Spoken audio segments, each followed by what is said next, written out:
John, it was really good to be able to talk to you in an upbeat mood after an away game the other night. How much can you take from that draw at Sheffield Wednesday, and how important is it to try and replicate a lot of the good stuff that you did in that game?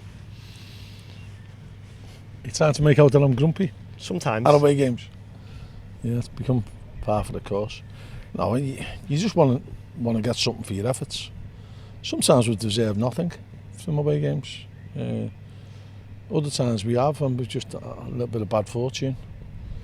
But the players stuck at it on Tuesday, and it was a relief to score, to be honest. You know, that's been a problem, scoring away goals. And probably the irony of it is that there was probably the least chances we created was the other night, and yet we scored. So football's a funny game, as someone once said. A funny old game. And just when you think you've cracked it, you realise that you haven't, because things go awry. And when things sometimes are down, you think, and you feel as though you can be at your lowest ebb, all of a sudden you perk up and something happens from nowhere. You get a slice of good fortune. You know what I mean? If you take the goal, it's harsh taking it off Ross, the goal. But, you know, it's a bit of fortune to keep us pushing it. Possibly the defender could clear it and it hits both of them and goes in. And sometimes you need that little bit of luck. And, you know, we thought our luck had deserted us when they scored their goal. You know, a good clearance off the line from Harvey, and Toby's lost his bearings a little bit, and it would have been difficult for him to claim that ball, because, you know, that's one way you don't know where the ball is, and when you're looking up at the sky and you're trying to move your body, you could end up bundling someone over and giving a pen away. So it's just, that was unfortunate. But in the past we haven't dealt with adversity as well as what we did the other night. I know you said that you were trying to get them to not think about the away record and treat it like you were playing at home. Is it inevitable, though, that getting that first point since December will have a psychological effect? I think it's got to, you know, and you know, you're not on that losing streak away from home now. We've actually scored as well, and you know, I'd still like us to play a little bit better. Sometimes you can only play as well as what the opposition allow you to, and you have to give the opposition credit time and time again when they play well. And sometimes we've come up against good teams, and Sheffield Wednesday are a good team. But we know that we can compete with anyone, that's for sure. And we've got to keep trying to do it. And it doesn't matter who you play against. You know, we come up against another good team who have been in really good form. I think they've won the last 4. And, you know, they'll be going in their cock-a-hoop. And it's up to us to find a formula to counter what they do and try and pose them some problems ourselves. Sean McConville thinks 50 points that you've got now will be enough for League One football next season. Do you agree with that? I know you've sort of floated 53 previously.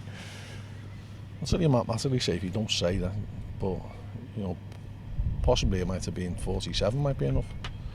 But all you can do is try and get as many points on the board. Keep looking up and don't look down. And then the quicker you can do that, I think that possibly play with a bit more freedom. You got 67 last season, finished 11th. I think you'd need about 2 points a game for your remaining games this time to eclipse that. Is that a target? Is that achievable? Oh, it's achievable, that's for sure, but is it realistic? I don't know.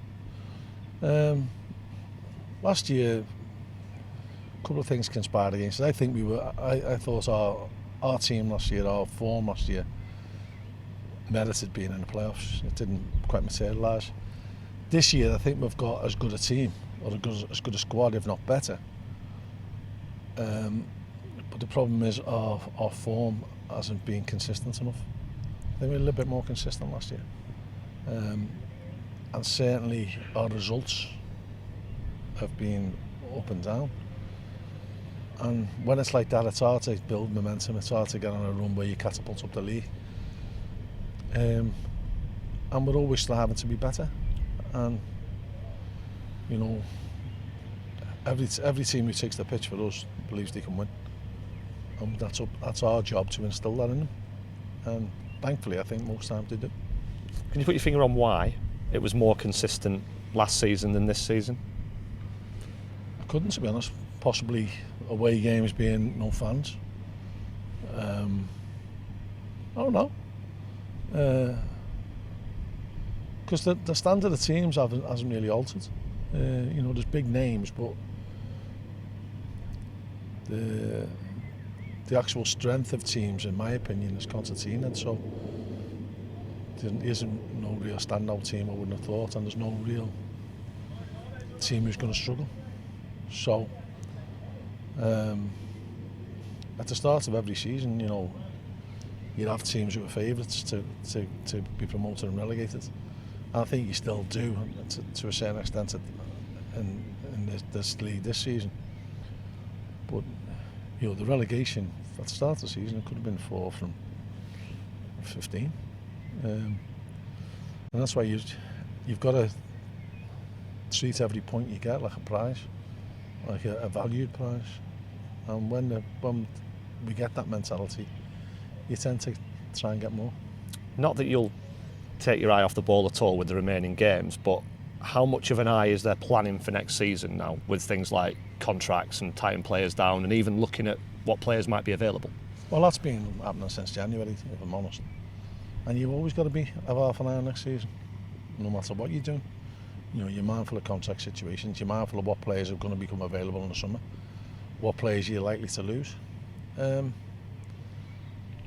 sometimes you've got to be fair to the players who you've already got, who may be stagnating a little bit, and give them an opportunity to go and flourish in their career. And that's an ongoing process, and that never stops. Have you got a fair idea at this point who you're likely to lose, who you're likely to choose to have leave the club, and where you'll be squad-wise for pre-season? I'm not 100%. I've got ideas, but you know, a lot can change between now and the end of the season. I was just going to say, can someone go on a run and really impress you and change that thinking? I think so, yeah. But you know, I think the thing that will never change with us is that, you know, myself, Jimmy, John, Jed and Andy, who were with us, and Louis and all the coaching staff,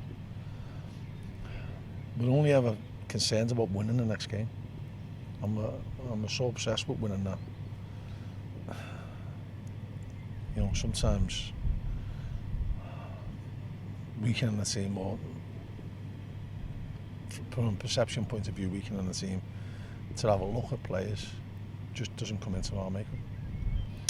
The next game that you want to win, of course, is Plymouth. You've had some decent results down there in the past. I know it doesn't make a massive amount of difference, but I suppose it does show that the length of the trip and the logistics required don't necessarily make a difference in terms of getting a result. Yeah, I mean, they're on a good run of form. You know, I know Shuey really well. Mark Hughes being there as well. One of my good friends' son plays there, Conor Grant, who I've known since Conor was a baby. And his dad, Brendan. So I do take an avid interest in their results from that point of view. And they've been doing really well. And you know, if I'd like to see a team prosper in this league, they would be one of them, but not this Saturday, because the overriding desire to win cannot be taken away from us. Just on a couple of those individuals you mentioned there, Mark Hughes, obviously such a great servant to Accrington, such a key player for you when you won the league. Did you see him going into coaching? I think so. I think he's got a good personality, Mark. He's got a level head on his shoulders. I've known all his family for 50 odd years, so I know what stock he comes from. And I think he's got a lot of knowledge that he can pass on. And the Conor Grant story is a lovely one. You know, kind of a kid in a soccer school when you were coaching and teaching. Does it? Well, I suppose it does make you feel a bit old. But how much pride do you take in kind of the progression of someone like that? It's smashing. And you know, I've said this before, but he's a really nice lad as well. And you know, that's a credit to his family, but a credit to himself as well. And he conducts himself really well, and he's a very, very good footballer.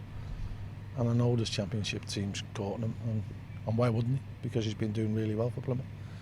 and we can maybe make another step into the Championship, possibly with Plymouth, hopefully with Plymouth, or somewhere else. But he has a good career already, and I think it can only get better. And with your own personnel, how are you looking? One or two knocks, bumps and bruises. Obviously we've got Tommy Lee out for the next couple of games, but we welcome Mitch back, which is a big boost for us. Yeah, we talked about Mitch Clark before the last game, didn't we? I suppose it proves how much he's risen and how important he's become, that he was such a miss. Yeah, he has, and but we've had players who are stepping up and doing well, and that's all you can ask for. And I suppose there are other players in there who are not involved at the moment who might look at Mitch Clark and think, that could be me if I get a chance. Well, yeah, and he should be the poster boy for people who are trying to get into the team.